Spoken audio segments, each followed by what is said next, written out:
Salut les amis, salut tout le monde et surtout bienvenue une fois de plus sur votre chaîne d'information préférée, la Génération Consciente Africaine. En effet, aujourd'hui, mes chers amis, pour cette nouvelle partie d'information, allons du côté de la République de Côte d'Ivoire où la situation reste cependant très compliquée pour le président Alassane Ouattara. En effet, mes chers amis, l'information tombe cependant comme un véritable pavé dans la mer. C'est à travers plusieurs informations relayées sur le net et sur place que nous avons pu apprendre cela. En effet, mes chers amis, nous avons le capitaine Abdourahmane Tiangi du Niger qui ne tarde pas cependant de mettre sérieusement en garde le président Alassane Ouattara. Pour ceux qui ne le savent pas, du côté de la République du Niger, tous les soldats qui étaient cependant en congé, directement ou indirectement, ont été rappelés de toute urgence par la tête du pouvoir afin de gérer des questions de sécurité, notamment en parallèle avec la Côte d'Ivoire. Car vous le savez, cette affaire est en train de faire couler beaucoup d'encre, notamment cette affaire de conflit entre Alassane Ouattara et les pays membres de l'Alliance des États du Sahel. Plus précisément, le Niger. Cette situation reste cependant très compliquée. Aujourd'hui encore, nous avons une sortie exclusive de l'ancien président de l'Assemblée nationale de Côte d'Ivoire, Soro Guillaume Kibafouri, qui vient de mettre en garde le président Alassane Ouattara et tous les Ivoiriens en faisant comprendre que la Côte d'Ivoire est en train d'aller de mal en pire depuis la gouvernance d'Alassane Ouattara. Guillaume Soro fait comprendre que la dette intérieure n'a cessé d'exploser, que malgré toutes ces infrastructures qu'il est en train de mettre sur pied, la Côte d'Ivoire est un danger pour la République. Sidi Soso Diarra, premier vérificateur général, la corruption, la mauvaise gestion, la mauvaise gouvernance et la dilapidation des ressources publiques, c'est vraiment la pire chose qui puisse arriver à un pays. À l'occasion du 20e anniversaire de la création du bureau du vérificateur général du Mali, Sidi Soso Diarra, 2003 à 2011, Amadou Ousmane Touré, 2011 à 2018, et Samba Alandou Bébi, premier, deuxième et troisième vérificateur général, se sont confiés sur les faits marquants de leurs mandats respectifs. Sidi Soso Diarra. Parlez-nous de votre mandat et des principaux résultats atteints. Sidi Soso Diarra, déjà, il faut dire, que nous sommes partis de rien.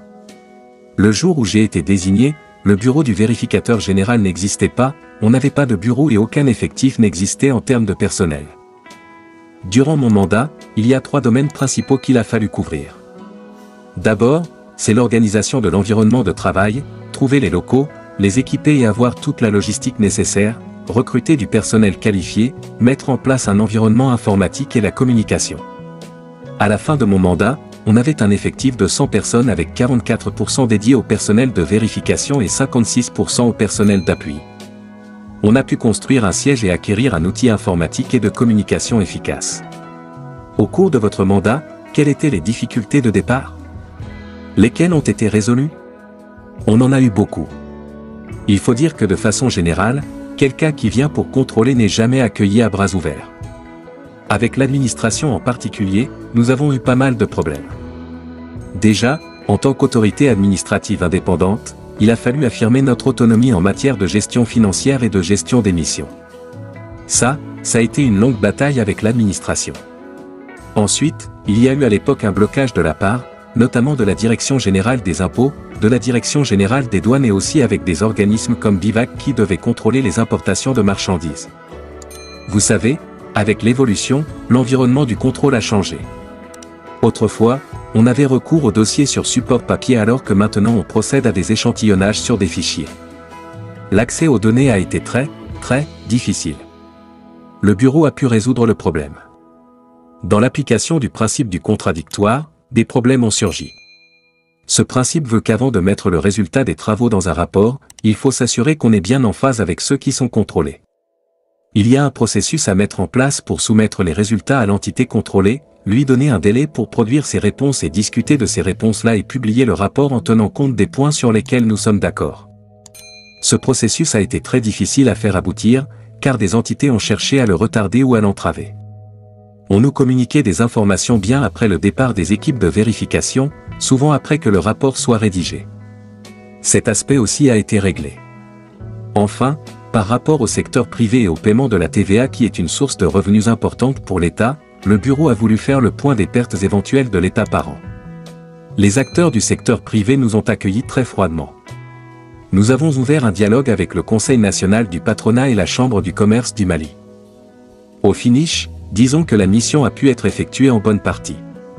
Toutes les difficultés, qui étaient liées à l'organisation du travail ont pu avoir un début de réponse.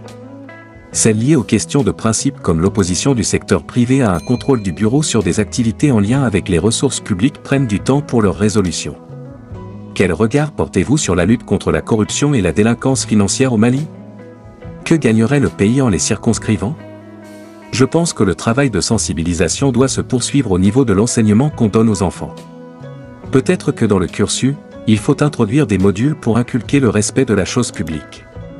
C'est vraiment, de mon point de vue, un problème très grave.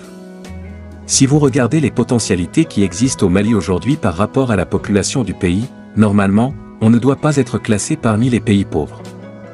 Je maintiens cela. Si tout était utilisé à bon escient, l'état du pays ne serait pas du tout ce qu'on connaît. Quand je regarde le classement du Mali en termes de revenus par habitant, franchement, ça me fait mal. On a suffisamment de ressources pour vivre mieux que ça. La corruption, la mauvaise gestion, la mauvaise gouvernance et la dilapidation des ressources publiques, c'est vraiment la pire chose qui puisse arriver à un pays. On ne peut y mettre fin totalement, mais pour le Mali, il urge de diminuer de façon drastique le niveau de dégradation dans ce domaine-là. Avez-vous un dernier mot? L'arrivée du bureau du vérificateur général a été une étape importante pour le Mali dans la lutte contre la mauvaise gouvernance et à la mauvaise gestion. D'abord, par rapport au public, les gens ont compris que le contrôle pouvait avoir une dimension efficace parce qu'avant, les départements ministériels faisaient leur mission de contrôle, mais les résultats n'allaient jamais au-delà du dit département. Avec l'arrivée du bureau, et du fait qu'il est une structure autonome, qui soit indépendante dans le choix des missions et qui ait une liberté totale dans la diffusion des résultats des vérifications, cela a été une avancée importante, ça a favorisé la prise de conscience du public sur les problèmes de gestion des deniers publics. Cela a augmenté l'imputabilité des dirigeants. Maintenant, chacun se sent redevable vis-à-vis des contribuables. Amadou Ousmane Touré, deuxième vérificateur général. Le bureau a beaucoup travaillé dans le cadre de la promotion de la bonne gouvernance, de l'amélioration des pratiques professionnelles au niveau de plusieurs structures de l'État. Parlez-nous de votre mandat et des principaux résultats atteints. Amadou Ousmane Touré, j'ai eu l'honneur de diriger cette prestigieuse institution, cette grande autorité administrative indépendante, première du genre en Afrique de l'Ouest, je dirais même presque en Afrique, d'avril 2011 à avril 2018. J'étais ambassadeur du Mali. Amadou Ousmane Touré. Côte d'Ivoire, j'ai candidaté pour cette fonction, j'ai été retenu, j'ai prêté serment et j'ai eu à exercer ces fonctions exaltantes, passionnantes de vérificateur général du Mali pendant 7 ans.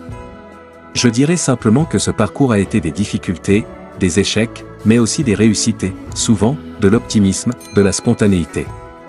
C'est tout ceci qui a fait que le bureau a été enrichissant. Le bureau a été une passion, une grande vision pour moi. Je suis heureux de compter dans tous les cas de figure, parmi ceux qui auront constitué le patrimoine de cette institution. J'en suis très content parce que, par rapport aux objectifs de bonne gouvernance, j'ai pu, de la manière la meilleure qui soit, me rendre utile à la nation, à la bonne gouvernance qui est l'objectif final recherché dans l'action du bureau du vérificateur général. Au cours de votre mandat, quelles étaient les difficultés de départ? Lesquelles ont été résolues? Il y a eu de nombreuses difficultés tant à l'interne du bureau lui-même qu'à l'externe. D'abord, les premières difficultés ont été celles de rechercher, soutenir, surtout convaincre de l'accompagnement indispensable des acteurs de la justice à l'action menée par le bureau. C'est une synergie d'action de l'ensemble des acteurs, de l'opinion publique, des structures de contrôle, de la société civile, des partis politiques, des gouvernants et des gouvernés qui peut amener à avoir une société fortement moralisée. La moralisation de la vie publique, la moralisation de la vie politique, ça prend du chemin.